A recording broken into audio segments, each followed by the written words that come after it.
Returning to one of our top stories now, and the FBI says it now believes the man behind the New Orleans truck attack was not part of a terror cell but acted alone after being inspired by ISIS ideology.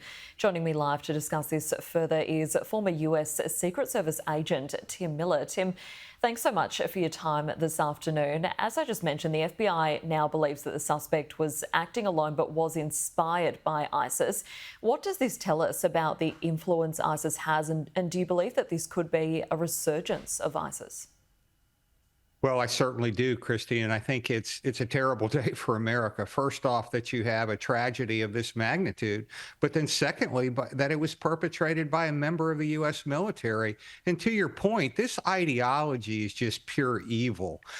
In this case, we know Jabbar was raised in Texas. He obviously was raised in a Christian faith, but something dark happened along this journey that caused him to turn his back on not only the country that they served, but he had made statements after his conversion that he wanted to kill his family. So to your point, we are seeing a resurgence of terrorism.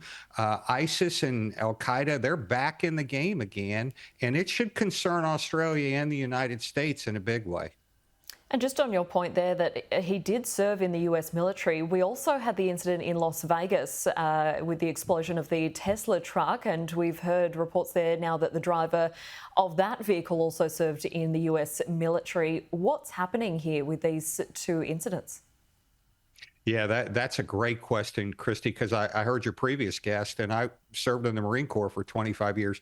The 10th Special Forces Group, that's at the top of the top, and he was literally a senior leader in that organization. So whatever happened to him happened, quite severely. And, to your earlier guest point, this could have been so much worse. With his training and understanding of explosives, why would he use a vehicle that, in essence, contained the explosion? Those are questions that I think are going to take some time to answer.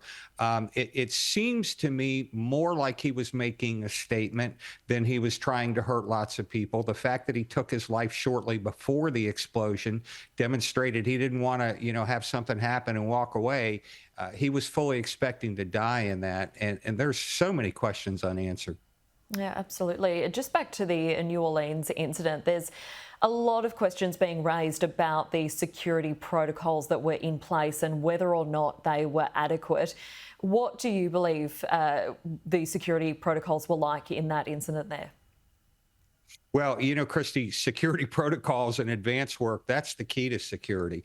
If you don't have key areas where large crowds are going to be blocked off, and I've seen reporting suggesting they've tried to get those, in essence, raise up barriers repaired for over a year and a half. And it's inexcusable that in this case, Jabbar was simply able to drive around a police car and be right in a lane where he could, kill and hurt so many people. So I think to your point, it really is critical that all cities, all municipalities look at areas where large people are gathering and say, hey, what physical security measures do we have in place? And then what armed security do we have to stop them should something like this try to occur?